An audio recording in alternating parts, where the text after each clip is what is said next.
Anyway, please welcome Jim Randel.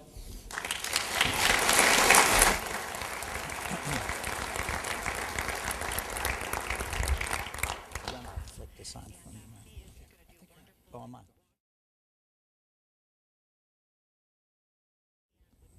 Thank you. Is this mic on? It's working. Thank you, Biz Times, for inviting me here from Connecticut.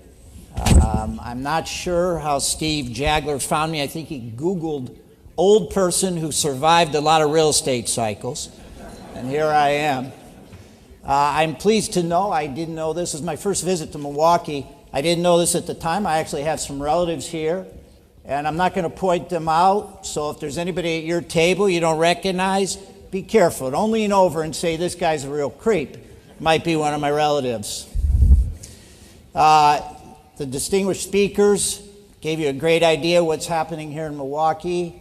Rocky, I don't know how we get you in Connecticut, but wow. Oh, wow. We need people like you in Connecticut. I grew up in Sandusky, Ohio. Anybody know Sandusky? Cedar Point? Anybody? It's claimed to be, they claim it to be the roller coaster capital of America. It's got all sorts of big roller coasters, and as a youth growing up in Sandusky, there's not a lot to do. And so you'd wait for the summer, and then you'd spend your summer riding roller coasters, which was a good foundation for the life of a real estate entrepreneur. And that metaphor will come back a few times in my comments. By the way, I will stick strictly to the time. I know most of you probably have to leave at 9:30, but I'll hang around if anybody wants to chat about deals. I got out of law school in 1974, and all I knew is I wanted to get rich with real estate. I practiced law only as much as I needed to try to get some capital. And then I started buying. And I bought and sold single-family homes, duplexes, triplexes, apartment buildings, office buildings, retail, factories, warehouses, land.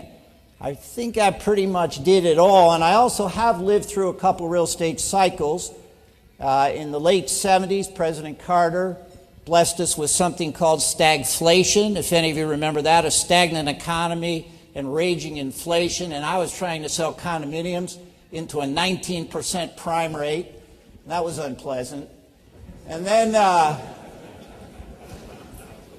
in the late 80s, early 90s, we had the S&L crisis.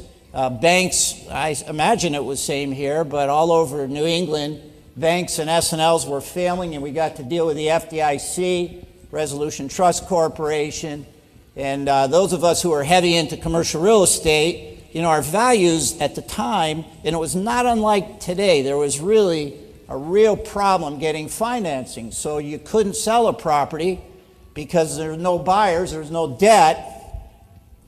So we used to have an expression in the early 90s, just do everything you can, stay alive till 95. We just felt if we could just hang in there for 2-3 years until things turned, we'd be okay. In 2006, I got fed up with the get-rich-quickers in the real estate world. You all are professionals, but in the consumer world, addressed to the layman, the predominance of real estate literature and information